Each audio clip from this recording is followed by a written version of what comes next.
Hello guys, today we will start a new chapter, breathing and exchange of gases. Breathing and exchange of gases. Now first we comes on respiration.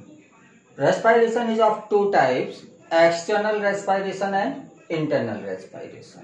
External respiration को हम breathing बोलते हैं और internal respiration को हम cellular respiration बोलते हैं। General term में हम यूज कर लेते हैं रेस्पिरेशन, लेकिन रेस्पिरेशन में बेसिकली हम देखें तो दो प्रोसेसेस होती हैं। एक प्रोसेस होती है जिसमें हम सांस लेते हैं, हवा को अंदर ले जाते हैं और बाहर लेते हैं, और दूसरी प्रोसेस में हम देखते हैं कि सेल के अंदर ग्लूकोज का ब्रेक डाउन होता है। तो दोनों पार्ट में जो हम सांस ले रहे हैं, हवा को अंदर बाहर कर रहे हैं, दैट इज ब्रीदिंग, और इंटरनल रेस्पिरेशन में सेल के अंदर ग्लूकोज का ब्रेक डाउन होता है। और जब ग्लूकोज का ब्रेक डाउन होता है तो कार्बन डाइऑक्साइड और वाटर का फॉर्मेशन होता है, साथ में कुछ एनर्जी मिलती है। तो फूड, हमने इसके पहले जो डाइजेशन वाला चैप्टर पढ़ा था उसमें हमने फूड को इनटेक किया था, फूड का ब्रेक डाउन किया था, उसके बाद अल्टीमेटली लास्ट प्रोडक्ट के फॉर्म में जो मिला था हमें ग्लूकोज, अमीनो एसिड्स वगैरह, उनको हमने एब्जॉर्ब कर लिया था। उनका फेट क्या होता है? वो यूज होते हैं इन द रेस्पिरेशन और हमें एनर्जी मिलती है। जो उस चैप्टर में हम लोग डायरेक्टली बोल देते थे कि फूड की जरूरत होती है हमें खाना, एनर्जी प्राप्त करने के लिए, तो एनर्जी अपने आप नहीं मिलती है, उनसे रेस्पिरेशन के प्रोसेस के थ्रू मिलती है। रेस्पिरेटरी ऑर्गन्स की हम बात करें तो रेस्पिरेटरी ऑर्गन्स अलग अलग एनिमल में अलग अलग टाइप के होते हैं। जैसे लोअर इनवर्टिब्रेट्स हैं, स्पंजेज है, फ्लैटवर्म है, इन सब में पूरी बॉडी सरफेस में सिंपल डिफ्यूजन होता है ऑक्सीजन और कार्बन डाइऑक्साइड का। तो पूरी बॉडी सरफेस जो होती है ये रेस्पिरेटरी ऑर्गन की तरह वर्क करती है। इन अर्थवर्म के चारों ओर मॉइस्ट क्यूटिकल की कवरिंग होती है। वो मॉइस्ट क्यूटिकल की कवरिंग गैसियस एक्सचेंज में हेल्प करती है। गैसियस एक्सचेंज किया उसने, अर्थवर्म के अंदर ब्लड वेसल्स हैं, उन ब्लड वेसल्स के अंदर वो ऑक्सीजन और कार्बन डाइऑक्साइड चली गई और उससे पूरी बॉडी में ट्रांसपोर्ट हो गया। इंसेक्ट्स में ट्रैकियल सिस्टम होता है। ट्रैकियल सिस्टम किस तरह का होता है? ये इंसेक्ट की बॉडी है, इंसेक्ट की बॉडी में जगह जगह पर पोर्स होंगे। इन पोर्स को हम बोलते हैं स्पाइरैकल्स, और इन स्पाइरैकल से ट्यूब निकली रहती हैं और ये ट्यूब आगे चल के फर्दर ब्रांचिंग होगी इसकी, और ढेर सारी ब्रांचेज इसमें जो बन गई हैं, ये ब्रांचिंग जो होती है ये जाके सीधे इसके जो लिम्फ भरा रहता है इसके बॉडी कैविटी में, उस लिम्फ में ऑक्सीजन और कार्बन डाइऑक्साइड का एक्सचेंज करती हैं और लिम्फ से बॉडी की सेल्स तक डायरेक्ट एयर पहुंच जाती है। तो इंसेक्ट में ट्रैकियल सिस्टम प्रेजेंट होता है। एक्वाटिक एनिमल्स की बात करें तो एक्वाटिक एनिमल्स जैसे मोलस्क वगैरह हैं या एक्वाटिक इंसेक्ट्स जो होते हैं और फिश वगैरह होती हैं, उनमें गिल्स से रेस्पिरेशन होता है, गिल्स के थ्रू रेस्पिरेशन होता है। टेरेस्ट्रियल एनिमल्स जो होते हैं इनमें लंग्स के थ्रू रेस्पिरेशन होता है, जैसे बर्ड्स हैं, ह्यूमंस हैं, इनमें लंग्स के थ्रू रेस्पिरेशन होगा। फ्रॉग एक ऐसा टेरेस्ट्रियल एनिमल है जिसमें 3 तरह से रेस्पिरेशन होता है। जब ये टैडपोल स्टेज में होता है तो इसमें गिल्स प्रेजेंट होते हैं।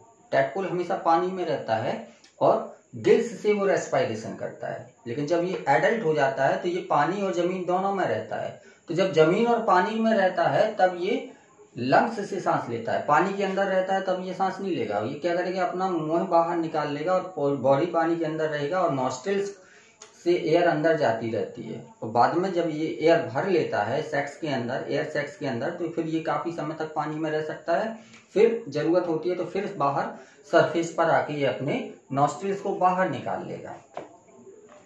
तो जब ये वाटर और लैंड में रहता है तब लंग्स से रेस्पिरेशन करता है, लेकिन अगर ये एस्टिवेशन या हाइबरनेशन में है, ग्रीष्म निष्क्रियता और शीत निष्क्रियता, जब बहुत ज्यादा गर्मी और बहुत ज्यादा सर्दी पड़ती है तब क्या होता है, ये इंसेक्ट जमीन के अंदर छिप जाते हैं और जमीन के अंदर छिप कर ये अपनी सारी एक्टिविटीज बंद कर देते हैं, बस ऐसे ही पड़े रहते हैं 2-3 महीने तक। और उस समय ये रेस्पायरेशन जो करता है ये करता है स्किन के थ्रू। और फूड इसको जो मिलता है इसमें फैट बॉडीज होती हैं, किडनी से लगी हुई फैट बॉडीज होती हैं, उन फैट बॉडीज में जो फैट स्टोर होता है उसका रेस्पायरेशन करता रहता है। तो फैट बॉडी से का ऑक्सीडेशन करेगा, ऑक्सीजन कैसे जाएगी इसके अंदर, स्किन के थ्रू। और अगर हम एक रेस्पायरेटरी सरफेस की बात करें तो रेस्पायरेटरी सरफेस जहाँ पर गैस का एक्सचेंज होना है, रेस्पायरेटरी सरफेस जैसे हमने यहाँ पढ़ा इंटायर बॉडी, यहाँ पढ़ा मॉइस्ट क्यूटिकल, ठीक है, ह्यूमन में पढ़ा लंग्स और गिल सरफेस में, तो ये रेस्पायरेटरी सरफेस है जहाँ पर गैसियस एक्सचेंज होना है। तो ये इस रेस्पायरेटरी सरफेस में ये 3 क्वालिटी होना मस्ट है। क्या? सरफेस एरिया उसका लार्ज होना चाहिए, रेस्पायरेटरी सरफेस एरिया लार्ज होना चाहिए और हाईली वेस्कुलराइज्ड होना चाहिए, मतलब उसमें ब्लड वेसल्स का नंबर बहुत ज्यादा होना चाहिए, क्योंकि गैसियस एक्सचेंज जो भी होगा वो गैसियस एक्सचेंज रेस्पायरेटरी सरफेस से ब्लड में, रेस्पायरेटरी सरफेस और ब्लड के बीच में होगा। तो हाईली वेस्कुलराइज्ड होना चाहिए, ब्लड वेसल्स का नंबर ज्यादा होना चाहिए और हमेशा ये मॉइस्ट रहना चाहिए। तो ये 3 कैरेक्टरिस्टिक फीचर होते हैं रेस्पायरेटरी सरफेस के। और एक और कैरेक्टर होता है, ये हमेशा थिन होना चाहिए। तो वो एसेंशियल कैरेक्टर नहीं है, लेकिन उसको भी हम कैरेक्टर मान सकते हैं कि रेस्पायरेटरी सरफेस मॉइस्ट होना चाहिए, लार्ज होना चाहिए, हाईली वेस्कुलराइज्ड होना चाहिए और थिन होना चाहिए। अब हम आते हैं ऑन ह्यूमन रेस्पायरेटरी सिस्टम। अगर हम ह्यूमन रेस्पायरेटरी सिस्टम की बात करें तो यहां पर हम देखते हैं कि ये बक्कल कैविटी है और बक्कल कैविटी के ऊपर नेजल चैम्बर होते हैं जो बाहर की ओर ओपन करते हैं into external layers.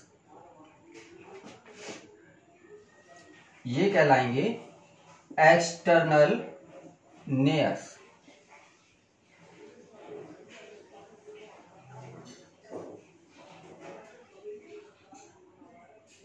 External layers, इन एक्सटर्नल लेयर्स से ये बेसिकली 2 होते हैं, ये जो दोनों हैं ये एक्सटर्नल लेयर्स होते हैं। इनके अंदर देखें तो अंदर ट्यूब लाइक स्ट्रक्चर है दोनों में, इनको हम बोलेंगे नेजल कैविटी, नेजल कैविटी। और ये कैविटी की आउटलाइनिंग जो होती है इसमें हेयर्स प्रेजेंट होते हैं, हेयर्स होते हैं और कुछ म्यूकस ग्लैंड्स भी होती हैं। ये हेयर्स क्या करते हैं, डस्ट पार्टिकल या बैक्टीरिया वगैरह को यहाँ ट्रैप कर लेंगे। यहाँ पर इस तरह से हेयर्स होंगे, 2 नेजल कैविटी होंगी और दोनों नेजल कैविटी में हेयर्स होंगे। और ये हेयर्स क्या करते हैं, डस्ट पार्टिकल या बैक्टीरिया वायरस वगैरह को ट्रैप कर लेते हैं, रोक देते हैं यहीं पर। और इसके बाद ये दोनों नेजल कैविटी जो होती हैं ये ओपन करते हैं इनटू नेजल चैम्बर। ये नेजल चैम्बर जो होता है ये काफी लार्ज होता है और इसके अंदर बोन्स होती हैं जो काफी ज्यादा मुड़ी हुई बोन होती हैं पैलेट के ऊपर वाले रीजन में। तो ये जो बोन है जो कई जगह से मुड़ी हुई है, इस बोन को हम बोलते हैं टर्वाइनल बोन्स, टर्वाइनल बोन्स। और इस बोन्स के मुड़े होने से क्या फायदा होता है, बोन्स के मुड़े होने की वजह से एयर यहां से यहां तक आने में काफी समय ले लेती है। और समय लेती है तो फिर क्या फायदा होगा, समय लेने से क्या होगा कि बाहर की एयर, एक्सटर्नल एटमॉस्फेयर है, मान लीजिए इस समय गर्मियां चल रही हैं तो बाहर की हवा गर्म होगी, अगर सर्दी है तो हवा ठंडी होगी, गर्मियों में मॉइस्चर कम होगा, सर्दियों में मॉइस्चर ज्यादा होगा। तो मॉइस्चर और टेम्परेचर जो होता है अगर इसको कंट्रोल नहीं किया तो यही टेम्परेचर, हाई टेम्परेचर या लो टेम्परेचर लंग्स को डैमेज कर सकते हैं। तो लंग्स तक एयर जो पहुंचना चाहिए उस एयर का टेम्परेचर और मॉइस्चर बिल्कुल बॉडी के लिए सुइटेबल होना चाहिए, ठीक है। तो ये जब ज्यादा समय इसमें लेगी तो क्या होगा, टेम्परेचर डाउन, अगर गर्म है तो डाउन हो जाएगा, कम है तो ज्यादा हो जाएगा। और अगर इसका मॉइस्चर कम है तो म्यूकस मेम्ब्रेन में जो म्यूकस ग्लैंड्स होती हैं उन ग्लैंड्स से वाटर को ये एब्जॉर्ब कर लेंगी और मॉइस्चर को बढ़ा देती हैं, तो मॉइस्चर भी प्रॉपर कर देती हैं, बॉडी के लिए सुटेबल कर देती हैं। इसीलिए बोला जाता है कि नाक से सांस लेना चाहिए, मुंह से नहीं लेना चाहिए, क्योंकि अगर हम नाक से सांस लेंगे तो एयर फ्रेश हो जाएगी, मतलब उसमें जो डस्ट पार्टिकल हैं, बैक्टीरिया वगैरह हैं, वो रिमूव हो जाएंगे, टेम्परेचर सुटेबल हो जाएगा और इसके अलावा मॉइस्चर भी सुटेबल हो जाएगा। अगर मुंह से सांस ले रहे हैं तो फिर ये प्रोसेस, 3 प्रोसेस रुक जाएंगी। इसके बाद जो नेजल चैम्बर होता है, इसका टर्मिनल पोर्शन जो होता है, इसको हम बोलते हैं इंटरनल नेयर्स। इंटरनल नेयर्स, ये जो इंटरनल लेयर्स होता है ये फेरिंग्स में ओपन करता है, और फेरिंग्स आपको पहले बता रखा है 2 वे पाथवे है। एक यहाँ से फूड भी जाएगा और यहाँ से एयर जाएगी, और डिग्लूटिनेशन के टाइम पर ये ओला इंटरनल लेयर्स को क्लोज कर लेता है, जिसकी वजह से फूड नेजल चैम्बर में नहीं जा पाता है। तो एयर आया फेरिंग्स में, और फेरिंग्स से ये डायरेक्ट हो जाता है इनटू ग्लॉटिस। ये रीजन कहलाता है ग्लॉटिस। ग्लॉटिस से होते हुए ये पहुंच जाएगा इनटू विंड पाइप या ट्रैकिया, और इसी ट्रैकिया के अपर पोर्शन में यहां पर साउंड बॉक्स प्रेजेंट होता है। ये है साउंड बॉक्स, जिसमें वोकल कॉर्ड प्रेजेंट्स होते हैं, और ये वोकल कॉर्ड आवाज निकालने में हेल्प करते हैं, इसलिए इनको बोलते हैं साउंड बॉक्स, क्योंकि साउंड का प्रोडक्शन जो होता है ये ट्रैकिया के अपर पार्ट से होता है। ट्रैकिया आगे चलकर थोरेसिक कैविटी में पहुंचेगी, और थोरेसिक कैविटी में ये 2 पार्ट में डिवाइड हो जाएगी, और इन दोनों ब्रांचेस को हम बोलते हैं प्राइमरी ब्रोंकाई। प्राइमरी ब्रोंकाई, ये प्राइमरी ब्रोंकाई में फर्दर डिवीजन होगा into secondary bronchi. Secondary bronchi में फिर डिवीजन होगा, ये बना लेंगी टर्सरी ब्रोंकाई। टर्सरी ब्रोंकाई, और टर्सरी ब्रोंकाई में फर्दर डिवीजन होगा, फिर बनाएंगे ब्रोंकियोल्स।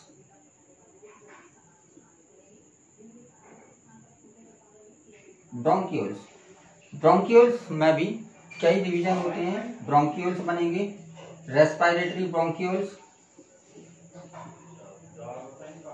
रेस्पिरेटरी ब्रोंकियोल्स, और फाइनली एट लास्ट ये बनाएंगी टर्मिनल ब्रोंकियोल्स। Terminal bronchioles. तो बहुत ज्यादा ब्रांचिंग होती है, एक एक के कई कई बार ब्रांचिंग होती है, और इन ब्रांचिंग से क्या होता है, पूरी जो इतना एरिया है इस एरिया में केवल ब्रांचिंग ही ब्रांचिंग होगी। और इसके बाद इसके टर्मिनल पोर्शन जो होता है, टर्मिनल ब्रोंकाई का जो लास्ट पोर्शन होता है, इसमें एक सैक लाइक स्ट्रक्चर प्रेजेंट होता है। इस स्ट्रक्चर को हम बोलते हैं alveoli. Alveoli sac like structure, और इस तरह के करोड़ों सैक लाइक स्ट्रक्चर इस लंग्स में प्रेजेंट हुए, या उल्टा भी कह सकते हैं कि ये जो एल्वोलाई हैं, ये एल्वोलाई, करोड़ों एल्वोलाई आपस में कनेक्टिव टिश्यू से कनेक्ट हो गए, और इनके अंदर ब्लड वेसल्स की कैपिलरीज भर गई, और इन्होंने किसका फॉर्मेशन कर लिया, लंग्स का। इसी वजह से लंग्स का स्ट्रक्चर जो होता है वो स्पंजी होता है, हम इसको दबा सकते हैं। क्यों? एल्वोलाई सैक लाइक स्ट्रक्चर है, ये दब जाते हैं, इलास्टिक होते हैं, थिन मेम्ब्रेन के बने होते हैं, ये दब सकते हैं, तो लंग्स का नेचर स्पंजी हो जाता है। और यहाँ पर हम देखें तो जो ट्रैकिया है, प्राइमरी ब्रोंकाई है, सेकेंडरी ब्रोंकाई है, टर्सरी ब्रोंकाई है, और शुरुआत की कुछ ब्रोंक्यूल्स हैं, इनमें ये रिंग लाइक स्ट्रक्चर है, ये होते हैं कार्टिलेजिनस रिंग्स। कार्टिलेज की बनी होती हैं ये रिंग्स, इसलिए इनको बोलते हैं हम कार्टिलेजिनस रिंग्स। और ये कार्टिलेजिनस रिंग्स क्या करती हैं, जो ये इस तरह से सी शेप्ड होती हैं, और इसके बीच में इस तरह से ये क्या होगा, ट्रैकिया होगी, तो ये पूरी कवर नहीं करेगी, कुछ हिस्सा इसका खुला हुआ होगा। और इनका काम क्या होता है रिंग्स का, ये कोलैप्सिंग से रोकती हैं। ये थिन वॉल है ये स्ट्रक्चर ट्रैकिया वगैरह, तो ये कोलैप्स हो सकती हैं, तो इनकी कोलैप्सिंग को रोकती हैं ये कार्टिलेजिनस रिंग्स। और ये केवल शुरुआती पोर्शन में प्रेजेंट होते हैं, इनिशियल ब्रोंकाई। बाद में फिर ट्रैकियल रिंग्स एब्सेंट होती हैं। ये कार्टिलेजिनस रिंग्स को हम ट्रैकियल रिंग्स भी बोलते हैं। तो लास्ट में ये एब्सेंट होती हैं। तो जो लंग्स का फॉर्मेशन हुआ एल्वोलाई ऑफ लंग्स की वजह से, करोड़ों एल्वोलाई मिलकर लंग्स का फॉर्मेशन कर रहे हैं और इस लंग्स के चारों ओर डबल मेम्ब्रेन की कवरिंग होती है। इनको हम बोलते हैं प्लूरल मेम्ब्रेन्स। ये जो मेम्ब्रेन है दोनों, ये कहलाएंगी प्लूरल मेम्ब्रेन्स।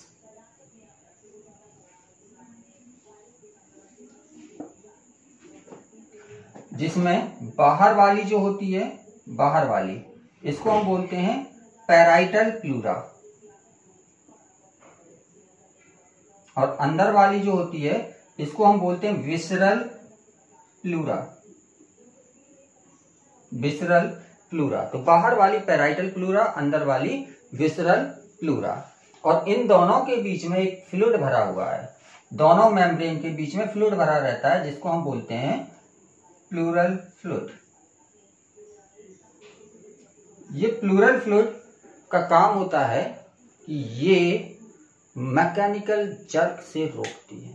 कोई चोट लग जाए इस एरिया में तो पहले तो रिब्स होती हैं जो उस चोट को रोकेंगी, मैकेनिकल इंजरी को रोकेंगी। फिर उसके बाद ये प्लूरल मेम्ब्रेन, ये भी मैकेनिकल इंजरी को रोकती हैं। इसके साथ साथ थोरेसिक कैविटी को बार बार फूलना और सिकुड़ना पड़ता है, उस समय फ्रिक्शन भी लग सकता है इसमें, तो फ्रिक्शन को भी रोकती हैं। फ्रिक्शन भी एक टाइप का मैकेनिकल जर्क ही है। तो ओवरऑल ये मैकेनिकल इंजरी से लंग्स को रोकती है, क्योंकि लंग्स अभी आपने देखा बहुत डेलिकेटेड ऑर्गन है, एल्वोलाई से बना हुआ। एल्वोलाई बिल्कुल थिन मेम्ब्रेन से बनी हुई है। तो डेलिकेट ऑर्गन होने की वजह से इसका एक प्रोटेक्टिव सिस्टम बना हुआ है। और इसमें जो पैराइटल प्लूरा है, बाहर वाला प्लूरा है, ये थोरेसिक वॉल से चिपका हुआ था। थोरेसिक वॉल से पैराइटल प्लूरा चिपका हुआ होता है और लंग्स से चिपका हुआ होता है विसरल प्लूरा। जो अंदर वाली मेम्ब्रेन है ये लंग्स से चिपकी हुई है और बाहर वाली मेम्ब्रेन जो है ये थोरेसिक वॉल से चिपकी हुई है। तो थोरेसिक वॉल जब फैलेगी तो अंदर का लंग्स भी फैल जाएगा। तो याद रखना, अभी हम मैकेनिज्म ऑफ ब्रीदिंग जब पढ़ेंगे तब इस बात को हमें ध्यान में रखना पड़ेगा कि हम थोरेसिक वॉल को जैसे भी बाहर की ओर खींचेंगे या फैलाएंगे वैसे ही लंग्स भी एक्सपैंड करता है। क्यों? क्योंकि पैराइटल प्लूरा थोरेसिक वॉल से चिपका हुआ है, विसरल प्लूरा ये किससे चिपका हुआ है? लंग्स से। अब हम यहां पर रेस्पिरेशन की बात करें तो रेस्पिरेटरी जो ऑर्गन्स है इसमें दो पार्ट हैं, एक है कंडक्टिंग पार्ट और दूसरा है रेस्पिरेटरी पार्ट। तो ऊपर का पार्ट आप यहां से लेके यहां तक ट्रैकियल सिस्टम तक देखेंगे तो यहां तक क्या होता है, केवल एयर का कंडक्शन होता है, कोई भी गैस का एक्सचेंज नहीं होता है। तो इस पार्ट को हम बोलेंगे, इतने पार्ट को कंडक्टिंग पार्ट। और एल्वोलाई वाला जो पोर्शन होता है यहां पर गैसियस एक्सचेंज होता है, इसलिए इसको हम बोलेंगे रेस्पिरेटरी पार्ट। तो पूरे के पूरे रेस्पिरेटरी सिस्टम को हम दो पार्ट में डिवाइड करते हैं on the basis of function. Function कैसा कर रहा है, एयर की कंडक्शन का जो फंक्शन कर रहा है वो कंडक्टिंग पार्ट हो गया और जो गैसियस एक्सचेंज का फंक्शन कर रहे हैं वो रेस्पिरेटरी पार्ट हो गया। जो रेस्पिरेटरी पार्ट है इसमें गैसियस एक्सचेंज होता है, ये एल्वोलाई है, एल्वोलाई ऑफ लंग्स है, ये ब्लड कैपिलरीज है, ब्लड कैपिलरीज। और ये ब्लड कैपिलरीज जो हैं इन दोनों की जो एल्वोलाई की वॉल है ये स्क्वामस एपिथेलियम से बनी हुई है, जो कि पतली पतली सी सेल्स होती हैं। और जो कैपिलरीज होती है इसमें भी केवल एक ही सेल की लेयर होती है जिसको हम इंडोथेलियम बोलते हैं, ये भी फ्लैट सेल्स होती हैं। और दोनों के बीच में क्या होता है, बेसमेंट मेम्ब्रेन होती है, बेसमेंट मेम्ब्रेन, बेसमेंट मेम्ब्रेन। और ये इतनी थिन लेयर होती है, यहाँ पर हमने बताया था कि रेस्पिरेटरी सरफेस मॉइस्ट होनी चाहिए, थिन होनी चाहिए, हाईली वेस्कुलराइज्ड होना चाहिए और लार्ज होना चाहिए। तो ये इतनी थिन है, बहुत ज्यादा 0.5 mm करीब होती है, बहुत थिन होती है। ठीक, मॉइस्ट भी रहती है, हमेशा इसमें मॉइस्चर रहता है। ब्लड वेसल्स आप देख रहे हैं, हर एल्वोलाई के पास से ब्लड वेसल निकल रही है तो हाईली वेस्कुलराइज्ड है। और आप देख रहे हैं कि करोड़ों एल्वोलाई है तो सरफेस एरिया भी इसका बहुत ज्यादा हो जाएगा। ठीक, फोल्डिंग हमेशा सरफेस एरिया को, जहां भी फोल्डिंग होगी, आपने इसके पहले डाइजेशन में देखा था बिलाई निकल गई थी, फिंगर लाइक प्रोजेक्शन हो गई थी, मतलब फोल्ड ही तो हुआ था वो। तो फोल्डिंग जहां पर भी होगी वो क्या करेंगी, सरफेस एरिया को इंक्रीज करेंगी, तो यहाँ का इसका सरफेस एरिया भी ज्यादा होता है। अब हम देखते हैं स्टेप्स ऑफ रेस्पिरेशन। तो स्टेप्स ऑफ रेस्पिरेशन में 5 स्टेप होते हैं। पहला तो ब्रीदिंग है, ऑक्सीजन को अंदर ले जाना, कार्बन डाइऑक्साइड को बाहर निकालना, ये ब्रीदिंग की प्रोसेस है। दूसरी प्रोसेस एल्वियोलर एक्सचेंज, यहाँ पर जो हमने सांस ली उससे ऑक्सीजन अंदर आई और ऑक्सीजन ये कहाँ चली गई, ब्लड कैपिलरीज में, और ब्लड कैपिलरीज में जो कार्बन डाइऑक्साइड था वो कहाँ आ गया, वो आ गया एल्वियोलाई में, इसको हम बोलेंगे एल्वियोलर एक्सचेंज। फिर ये जो ब्लड है यहाँ से आगे बढ़ा तो इसमें क्या है, ऑक्सीजन ज्यादा है और कार्बन डाइऑक्साइड इससे निकल चुकी है तो कम हो गई है, तो ये एयर क्या करेगी, ब्लड वेसल्स के थ्रू चली जाएगी इनटू टिश्यू, तो ये कहलाएगा transport of gases through blood. और टिश्यू में पहुंचने के बाद फिर ब्लड और टिश्यू के बीच में एक्सचेंज होगा। टिश्यू के अंदर कार्बन डाइऑक्साइड ज्यादा है और ब्लड में अब देखा था आपने ऑक्सीजन का अमाउंट ज्यादा हो गया था, तो ब्लड से ऑक्सीजन टिश्यू में चला जाएगा और ऑक्सीजन जो कार्बन डाइऑक्साइड है ये टिश्यू से निकलकर कहाँ आ जाएंगी, ब्लड वेसल्स में आ जाएंगी। फिर वही ब्लड आएगा यहाँ पर, फिर कार्बन डाइऑक्साइड ज्यादा है तो कार्बन डाइऑक्साइड एल्वियोलाई में। तो इसको हम एक सिंपल फिगर से भी समझ सकते हैं, कैसे, यहाँ पर ये लंग्स का पोर्शन है और लंग्स के पोर्शन से ये ब्लड वेसल्स निकल रही हैं और ये पहुंच रही हैं टिश्यू में और टिश्यू से फिर ब्लड वेसल जा रही हैं लंग्स तक। बीच में हार्ट आता है, हार्ट इनके बीच में आएगा, वो सर्कुलेटरी सिस्टम में देखेंगे कि कैसे लंग्स तक जाता है हार्ट के थ्रू, कैसे टिश्यू तक जाता है। लेकिन यहाँ पर हमें ऑक्सीजन और कार्बन डाइऑक्साइड का एक्सचेंज देखना है। तो लंग्स ने सांस ली, सांस लेने के बाद एयर जो है वो लंग्स तक पहुंची, उसमें क्या था, ऑक्सीजन ज्यादा थी, तो ये ऑक्सीजन कहाँ चली गई थी, ब्लड वेसल्स में। तो लंग्स से जो ब्लड वेसल्स निकलेंगी इसमें ऑक्सीजन ज्यादा होगी, मतलब ये ऑक्सीजनेटेड ब्लड होगा और ये ऑक्सीजनेटेड ब्लड कहाँ पहुंचेगा, टिश्यू में। और टिश्यू में क्या होता है, कार्बन डाइऑक्साइड ज्यादा होती है और ये कार्बन डाइऑक्साइड दे देगा ब्लड को और ब्लड का ऑक्सीजन टिश्यू ले लेगा। फिर ये कार्बन डाइऑक्साइड वाला ब्लड मतलब डीऑक्सीजनेटेड ब्लड कहाँ पहुंच जाएगा, लंग्स में। फिर वही होगा, कार्बन डाइऑक्साइड लंग्स को दे दी जाएगी, लंग्स से ऑक्सीजन ब्लड को दे दी जाएगी। तो ये एक्सचेंज ऑफ गैस है बिटवीन ब्लड एंड टिश्यू। और लास्ट में क्या होगा, जो ऑक्सीजन यहाँ पर पहुंची है वो सेलुलर रेस्पिरेशन करेगा। जो यहाँ पर रिएक्शन लिखी थी ग्लूकोज प्लस O2 क्या होगा, CO2 और वाटर का फॉर्मेशन करेगा, इसमें एनर्जी निकलेगी और यही CO2 टिश्यू में फिर इकट्ठी हो जाएगी और ये फिर ब्लड के थ्रू लंग्स तक चली जाएगी। तो ये 5 स्टेप्स में रेस्पिरेशन की प्रोसेस होती है और इनको हम आगे चल के फिर डिटेल में पढ़ेंगे। केवल एक प्रोसेस इसमें हमने पढ़ लिया है, ब्रीदिंग, ठीक। अभी मैकेनिज्म इसकी बाकी है, तो नेक्स्ट टर्न पर हम मैकेनिज्म ऑफ ब्रीदिंग स्टार्ट करेंगे।